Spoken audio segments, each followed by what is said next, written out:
Terima kasih buat Anda yang sudah bantu support channel Dongeng Donghua ini. Semoga selalu diberi kesehatan, dimudahkan segala urusan, dilancarkan usahanya, dan dimudahkan rezekinya. Bagi yang baru bergabung, jangan lupa bantu subscribe.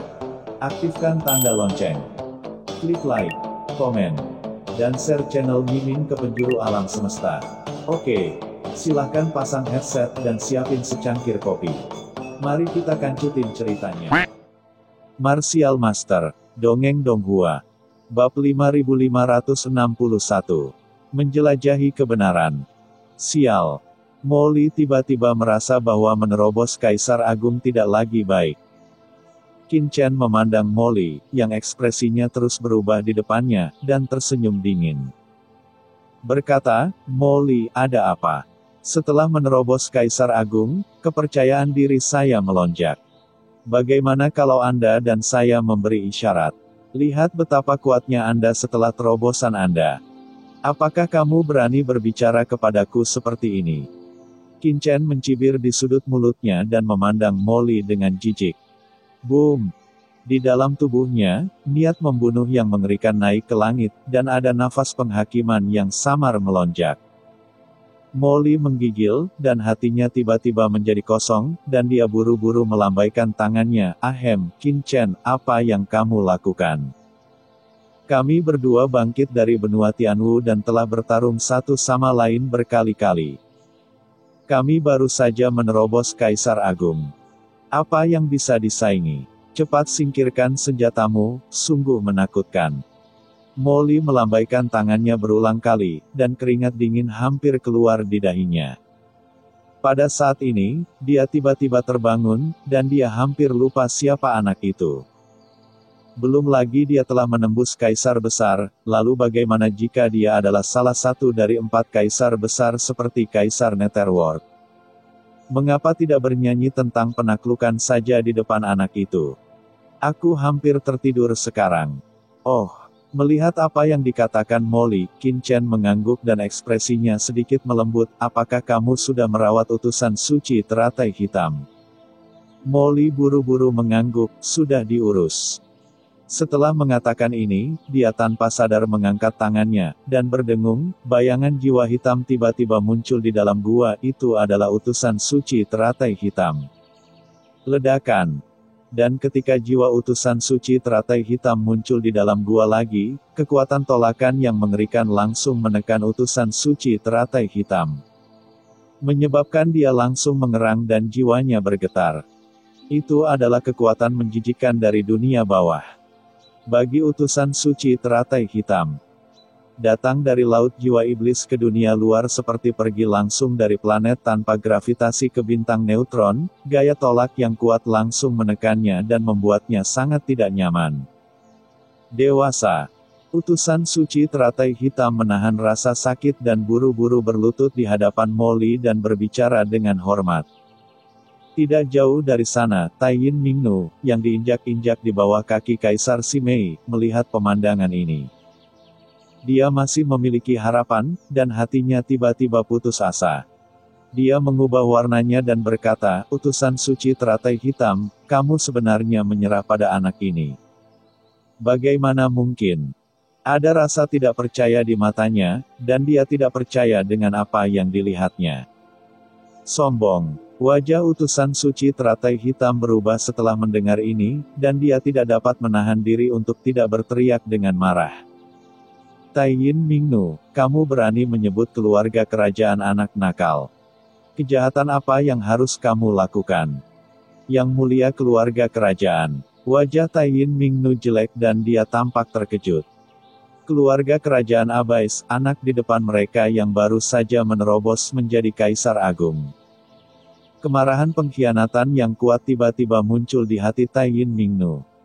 Selama bertahun-tahun, dia dan utusan suci teratai hitam telah bergabung, bergaul siang dan malam. Setiap malam yang gelap dan dingin dihabiskan oleh mereka berdua yang bergabung bersama. Tapi sekarang, utusan suci teratai hitam ini telah mengkhianatinya dan bergabung dengan Demon Lee, yang membuatnya menyukainya. Bagaimana saya bisa menerimanya? Aku berbohong padamu, kamu pembohong. Taiyin Mingnu gemetar dan meraung. Mendengar perkataan Tai Yin Mingnu, utusan suci teratai hitam langsung mendengus dingin. Tai Yin Mingnu, kamu adalah keluarga kerajaan dari klan Abaisku dan garis keturunan tertinggi dari klan Abaisku. Sekarang aku telah menyerah padanya. Mulai sekarang, itu saja, dewasa. Tuanku, bukankah kamu selalu ingin bergabung dengan klan kami? Apakah Anda belum memanfaatkan kesempatan ini sekarang? Jika Anda bisa mendapatkan apresiasi dari orang dewasa, masa depan Anda tidak akan terbatas. Biarkan aku berlindung pada orang ini, jangan pernah memikirkannya. Tai Yin Mingnu berkata dengan marah. Di matanya, Molly hanyalah seorang kultivator hantu yang baru saja menerobos ke Kaisar Agung. Dia hanyalah seorang bangsawan. Itu sungguh konyol. Alasan mengapa Tai Yin Mingnu bergabung dengan klan Abais saat itu adalah untuk menjadi makhluk tertinggi di dunia bawah.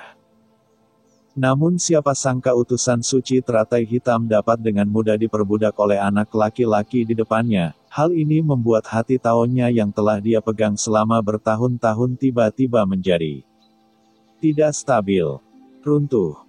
Tai Yin Mingnu, sekarang bahkan orang-orang dari klan Abais telah menyerah. Katakan padaku, apa yang terjadi ketika permaisuri Ming Yue menghilang? Qin Chen berbicara dengan dingin. Qin Chen tidak peduli dengan runtuhnya kepercayaan Tai Yin Mingnu. Satu-satunya hal yang ingin dia ketahui sekarang adalah kebenaran tahun ini. Siapa kamu? Tai Yin Mingnu berteriak dengan galak, dengan ekspresi gila di wajahnya, jika kamu ingin mengetahui kebenaran dariku, hahaha, jangan pernah memikirkannya.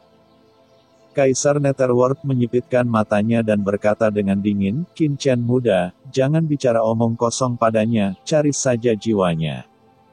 Mencari jiwa, hanya kamu. Tai Yin Mingnu mencibir, dengan ekspresi jijik di wajahnya. Kamu bisa mencobanya. Meskipun kelompok pria di depan mereka tidak lemah dalam kekuatan, yang terkuat baru saja menembus yang hebat. Kekuatan sihir Kaisar hanya Kaisar Simei, dan meskipun Kaisar Netherworld dulunya adalah salah satu dari 4 Kaisar Agung, sekarang hanya ada sisa jiwa yang tersisa. Bagaimana dia bisa memperlakukannya? Lakukan pencarian jiwa. Skenario terburuknya hanyalah bertarung sampai mati. Saya mengerti Anda pastilah orang-orang yang mengkhawatirkan formasi undead sebelumnya, kan? Saya tidak menyangka bahwa Kaisar ini, terlepas dari semua perhitungannya, berakhir di sini. Anda hanya perlu melakukannya, tetapi jika Kaisar ini sudah mati, kamu bahkan tidak bisa memikirkannya, gadis bulan. Ya Tuhan, ada tangan hitam di baliknya, apapun tujuanmu, jika berani beraksi di lautan malapetaka abadi, niscaya kamu akan mati, hahaha. Tai Yin Mingnu tertawa histeris. Qin Chen mengerutkan kening dan menatap utusan teratai hitam. Jika permaisuri Ming Yue menghilang karena klan Abais, utusan teratai hitam mungkin mengetahui sesuatu. Ketika Molly melihat ini, dia mengerti dengan jelas dan segera bertanya kepada utusan suci teratai hitam. Namun, yang mengejutkan Qin Chen dan yang lainnya adalah utusan suci teratai hitam tidak tahu banyak tentang hal itu. Alasan mengapa dia secara paksa datang ke dunia bawah dan bergabung dengan Tai Yin Mingnu saat itu adalah karena dia dikirim oleh pejabat tingkat tinggi dari garis keturunan mereka. Dia menghabiskan banyak uang untuk datang ke sini melalui jalur antara dunia bawah dan klan Jurang Maut. Sejauh yang dia tahu, alasan mengapa lorong ini dibuka adalah karena ada orang-orang kuat di dunia bawah yang menggunakan kekuatan supernatural yang besar untuk membuka lorong jurang dan secara paksa. Secara paksa turun ke Jurang Maut, memicu perang. Orang ini begitu kuat sehingga dia menyebabkan gelombang besar dan bencana yang mengerikan di tanah Jurang Maut, menurut apa yang dia ketahui dari kekuatan tertinggi. Orang ini dikabarkan sebagai salah satu makhluk teratas di dunia bawah. Alasan mengapa orang ini datang ke Abais secara paksa sepertinya telah berkonspirasi oleh garis keturunan tertentu dari klan Abais mereka, dan dia terpaksa datang karena suatu alasan. Silsilah mereka tidak mengetahui hal ini, mereka hanya terlibat secara pasif. Selama perang, para pemimpin tertinggi dari garis keturunan mereka tidak ingin dimanfaatkan. Jadi mereka diam-diam mengambil kesempatan dan menggunakan kesempatan pihak lain untuk membuka peluang lorong jurang untuk memaksanya masuk ke dunia bawah. Bersatu dengan para penggarap hantu yang kuat di dunia bawah, berkembang secara diam-diam, dan mengendalikan dunia bawah. Tempat di mana dia muncul setelah memasuki lorong adalah lautan bencana abadi, yang sangat cocok untuk kelangsungan hidup klan jurangnya. Selain itu, aura Tai Yin Mingnu sangat cocok untuknya. Pihak lain sangat ambisius, mencoba menerobos secara paksa ranah Kaisar Agung, dan berada di awal krisis. Utusan suci teratai hitam memanfaatkan kesempatan tersebut dan segera membantunya menerobos ke ranah Kaisar Agung, di saat yang sama. Ia berhasil berintegrasi dengannya dan membujuknya untuk bergabung dengan klan Abais. Oleh karena itu, utusan suci teratai hitam tidak tahu banyak tentang hilangnya permaisuri Mingyue, dia juga tidak tahu apa-apa tentang hal itu. Setelah mendengar semua ini, Qin Chen dan yang lainnya terkejut dan sedikit mengernyit. Segalanya benar-benar berbeda dari yang dia bayangkan.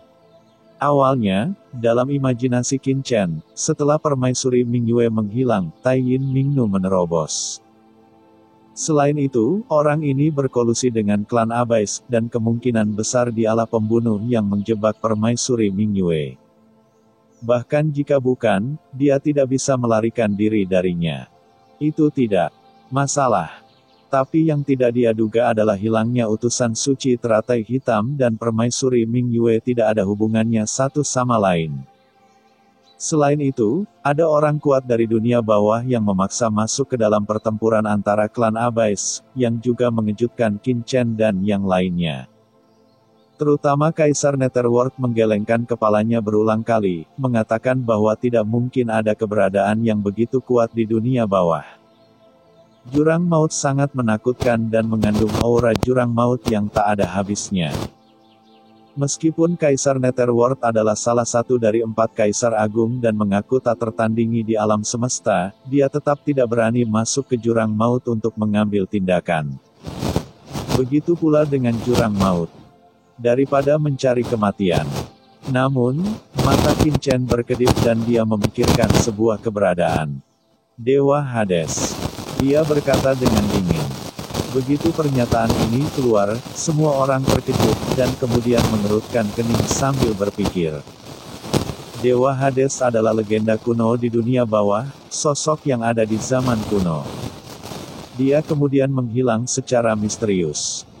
Bahkan Kaisar dunia bawah pun belum pernah melihat keberadaannya, sehingga banyak orang kuat di dunia bawah yang tidak yakin akan kebenarannya adanya. Tapi Qin Chen berbeda, setelah melihat Kaisar Dewa Pembunuh Balik, dia tahu dengan jelas bahwa Dewa Hades benar-benar ada dan merupakan orang yang menekan Kaisar Dewa Pembunuh Balik saat itu. Hanya mereka yang telah melampaui level Kaisar Agung yang dapat dengan paksa menerobos jurang maut dan menyebabkan kekacauan di jurang maut. Namun banyak hal yang tidak bisa dijelaskan di sini. Misalnya, mengapa Hades memaksa masuk ke jurang yang dalam.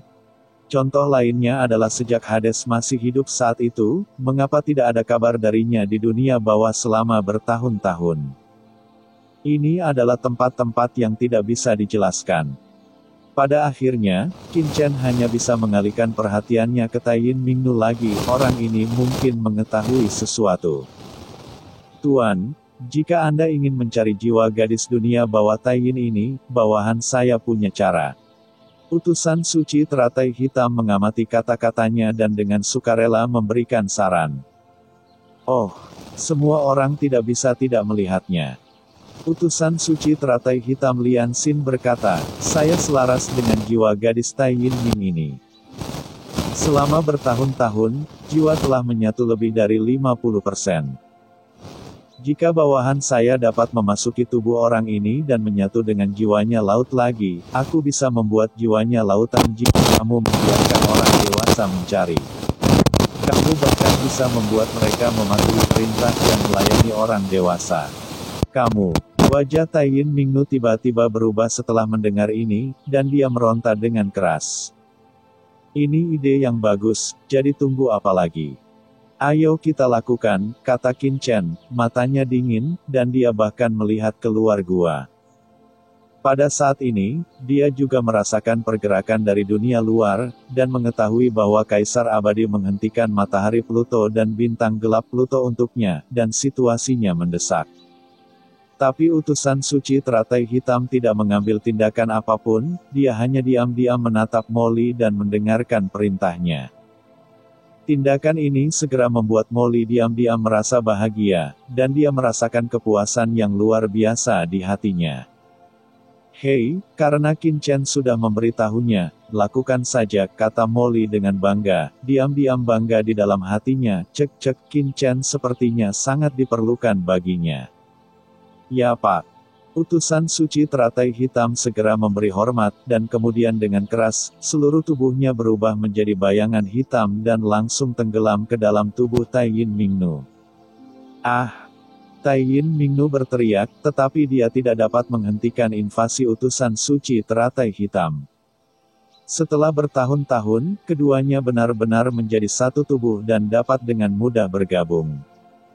Ledakan. Aura menakutkan muncul dari tubuh Taiyin Mingnu, dan ekspresi asli Taiyin Mingnu yang sulit diatur langsung menjadi meronta, seolah-olah dia sedang menolak sesuatu. Tuan, mohon ambil tindakan, suara utusan suci teratai hitam keluar, dengan sedikit susah payah. Qin Chen segera mengambil langkah ke depan, menekankan tangan besarnya langsung ke kepala Taiyin Mingnu, dan dengan paksa mencari jiwanya. Bab 5562. Aku serahkan padamu. Tidak, jangan. Taiyin Mingnu menjerit ketakutan saat Qin Chen menekan tangan besarnya di kepalanya, aura jiwa yang menakutkan terjun langsung ke lautan jiwanya dengan keras. Dalam berdengung. Dalam sekejap, lautan jiwa Taiyin Mingnu, yang diserang oleh Qin Chen, berfluktuasi dengan hebat. Lautan jiwa Taiyin Mingnu ini begitu tercampur. Qin Chen mengerutkan kening dan melihat lautan jiwa Taiyin Mingnu sangat kacau. Di kedalaman lautan jiwa yang luas, dua tubuh jiwa berkabut terjerat bersama. Taiyin Mingnu dan utusan suci teratai hitam. Kedua raga jiwa ini terjerat dan menyatu satu sama lain. Kamu ada di dalam diriku, dan kamu ada di dalam diriku. Kesulitan pencarian jiwa jauh melampaui kesulitan orang kuat biasa. Pergi. Kekuatan jiwa Qin Chen langsung berubah menjadi cahaya dan bayangan tak terlihat, langsung menghilang ke dalam jiwa terjerat kedua orang itu. Ledakan. Semburan kesadaran kacau terus terjadi, menyebabkan wajah Qin Chen sedikit berubah. Tubuh jiwa Taiyin Mingnu, pembangkit tenaga listrik tingkat kaisar, bukan lagi sesuatu yang dapat dengan mudah dicari Qin Chen saat ini, ditambah dengan tubuh jiwa utusan suci teratai hitam. Kekacauan akan terus-menerus mengganggu kesadaran jiwa Qin Chen. Si Mei. Dari luar, Qin Chen berteriak. Ya Tuan. Kaisar Si Mei datang ke sisi Qin Chen dalam sekejap, dan cahaya berkabut muncul dari matanya, berubah menjadi cahaya jiwa yang tak terlihat dan mengelilingi Taiyin Mingnu. Teknik yang paling menawan. Di bawah teknik pesona yang kuat, jiwa Taiyin Mingnu dan utusan suci teratai hitam, yang telah berjuang keras untuk melawan, langsung sedikit tenang, membiarkan keinginan jiwa Qin Chen menyerang. Ledakan. Tiba-tiba, informasi yang tak terhitung jumlahnya mulai muncul di benak Qin Chen, sejumlah besar informasi yang berantakan begitu padat sehingga Qin Chen tidak bisa menahan erangan. Di luar, tubuh Qin Chen bergoyang, dan bekas darah tumpah dari sudut mulutnya. Tuan. Semua orang mengubah ekspresi mereka dan tampak khawatir. Untungnya, Qin Chen hanya bergetar sesaat dan tidak mengalami kerusakan serius. Guntur melindungi tubuh, dan niat membunuh memadatkan hati. Jiwa dan kemauan Qin Chen ada di dua tubuh jiwa, memadatkan hatinya dengan niat membunuh yang tak ada habisnya, tanpa gangguan. Dan kemudian mencari konten yang dia butuhkan dalam banyak informasi jiwa. Kekuatan jiwa anak ini sangat tinggi. Tidak jauh dari situ, Molly menyipitkan matanya, menunjukkan keterkejutan. Untuk mencari jiwa orang lain, biasanya seseorang perlu memiliki kekuatan jiwa yang jauh lebih tinggi daripada lawannya. Jika tidak maka akan mudah terkena dampak dan serangan balik oleh kekuatan jiwa lawan, namun, Qin Chen hanya berada di Kaisar Semu Ranah sekarang. Dan dia berhasil mencari jiwa Taiyin Mingnu dan utusan suci teratai hitam, bahkan jika dia menerobos ke ranah Kaisar Agung, dia diam-diam ketakutan olehnya. Bahkan jika dia adalah Kaisar terobosan, dia mungkin tidak bisa melakukan lebih baik dari Qin Chen. Saat mencari jiwa, aura berkabut dan dingin perlahan muncul di tubuh Qin Chen, mekar dengan aura yang membuat jantung berdebar-debar. Polusi jurang maut. Ketika semua orang melihat ini, ekspresi mereka berubah. Kekuatan jurang maut sangatlah jahat, sekali bersentuhan mudah terkontaminasi, seperti belatung tarsal, mengikutinya seperti bayangan, membuat orang sengsara. Jelas sekali bahwa Qin Chen telah terkontaminasi oleh jurang karena utusan suci teratai hitam yang mencari jiwa, orang-orang di sekitarnya tidak bisa tidak mengubah ekspresi mereka. Dan diam-diam ketakutan. Namun, Qin Chen menutup telinga dan membenamkan dirinya di dalamnya. Setelah beberapa saat, itu dia.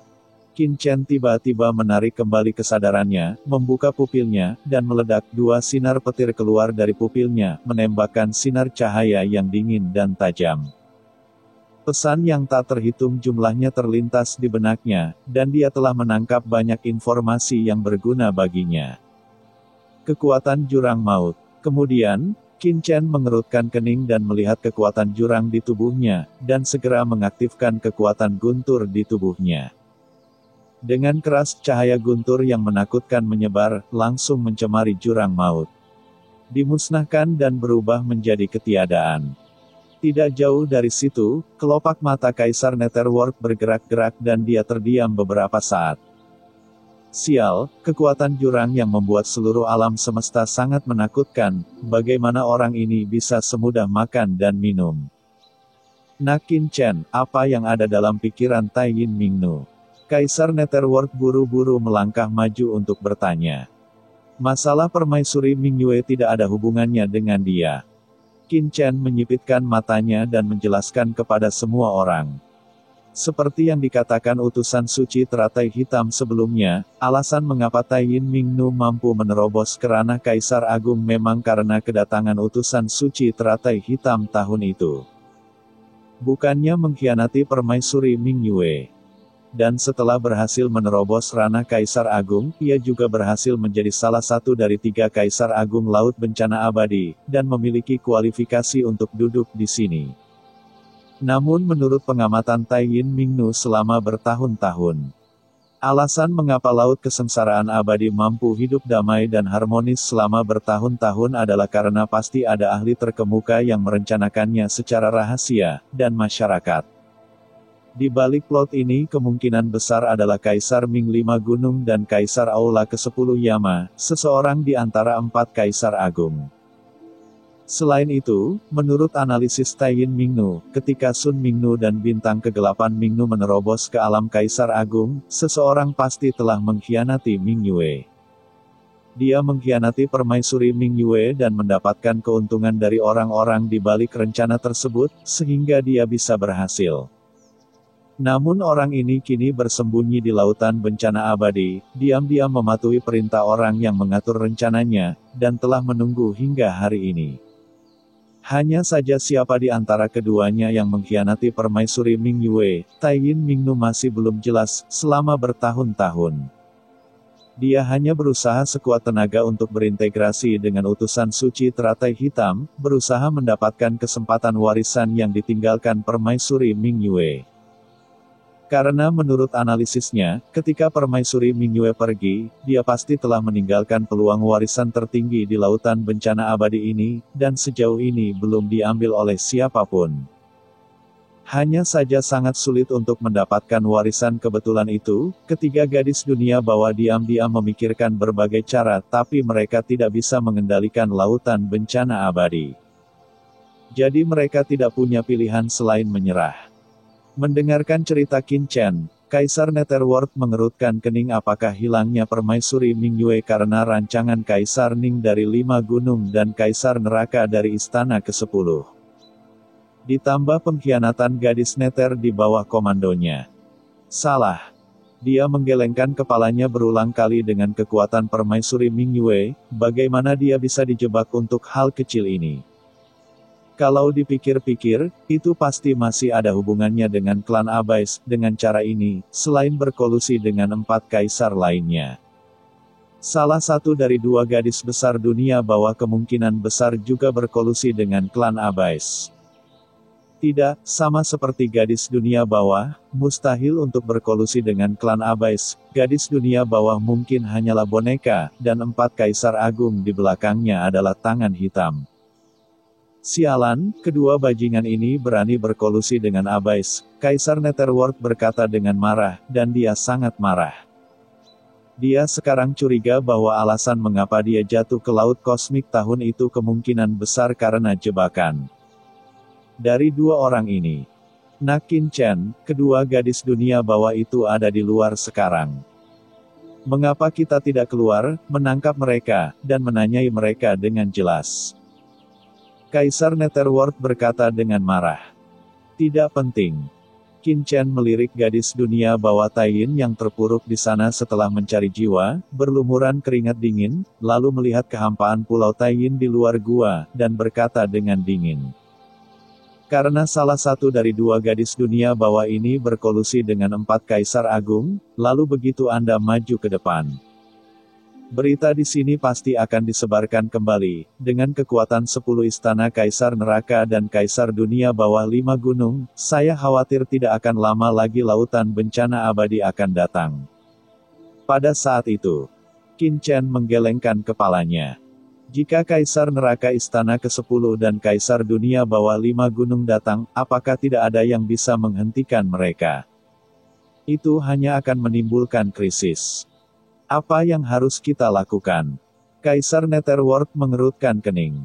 Dia juga tahu bahwa apa yang dikatakan Qin Chen masuk akal.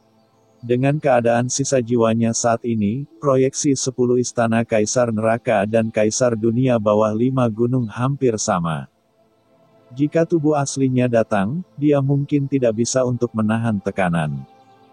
Qin Chen berpikir sejenak, lalu tiba-tiba menatap Molly dengan kilatan matanya. Molly tiba-tiba merasakan firasat buruk di hatinya. Molly, keluarkan Taiyin Mingnu dan tampung kedua Mingnu. Kamu tidak boleh menakuti ular itu, perintah Qin Chen. Ya, jika Anda dapat mengendalikan utusan suci teratai hitam, Anda secara alami akan mengendalikan Taiyin Mingnu. Paling cocok bagi Anda untuk pergi. Qin Chen langsung memerintahkan, tentu saja, saya juga akan meninggalkan asuransi untuk Anda. Begitu dia selesai berbicara, Qin Chen tiba-tiba mendatangi tubuh Taiyin Mingnu yang lemas. Di matanya yang ketakutan, dia menekan bagian atas kepalanya dengan telapak tangan. Kekuatan guntur, tanda jiwa dari niat membunuh. Ledakan. Cahaya guntur yang menakutkan, dibungkus dengan niat membunuh, langsung memasuki lautan jiwa Taiyin Mingnu. Dan kemudian meninggalkan tanda guntur berisi niat membunuh yang tak ada habisnya di lautan jiwa. Ini. Merasakan aura yang begitu menggelegar, rasa panik muncul dari lubuk jiwa orang suci teratai hitam yang telah bergabung dengan Taiyin Mingnu. Dia memiliki perasaan bahwa hanya satu pikiran dari Qin Chen dapat meledakkan rune guntur dan merusak jiwa dirinya dan Taiyin Mingnu. Oke, saya telah menanamkan jimat di pikiran Taiyin Mingnu untuk Anda. Jika dia tidak menuruti perintah Anda, saya akan membuat hidupnya lebih buruk daripada kematian, kata Qin Chen. Sialan, apa maksudmu aku mengendalikan Taiyin Mingnu? Dia jelas-jelas dikendalikan olehnya. Molly memiliki ekspresi gelap di wajahnya ketika dia mendengar ini, dan kelopak matanya tidak bisa menahan untuk tidak bergerak-gerak liar. Bagus dia bisa mengendalikan Taiyin Mingnu dengan mengendalikan utusan suci teratai hitam, tapi sekarang Qin Chen telah menanamkan jimat ini di pikiran Taiyin Mingnu. Jika dia punya pemikiran lain, Qin Chen bisa langsung merusak pikiran Tai Yin Mingnu. Jiwa membuatnya mendapatkan lebih banyak daripada kerugiannya, mencuri ayam tetapi kehilangan nasi. Orang ini terlalu berbahaya. Bagaimana denganmu? Molly mau tidak mau bertanya. Tentu saja ada hal yang lebih penting yang harus aku lakukan. Qin Chen memandang lubang hitam dari genangan darah jurang di dalam gua dengan tatapan samar. Menurut ingatan Tai Yin Mingnu, lubang hitam dari genangan darah jurang mengarah ke kedalaman laut bencana abadi. Sisi, aku akan membawamu ke laut bencana abadi sekarang juga. Qin Chen bergumam dalam hatinya bahwa dia tidak pernah melupakan tujuannya datang ke dunia bawah.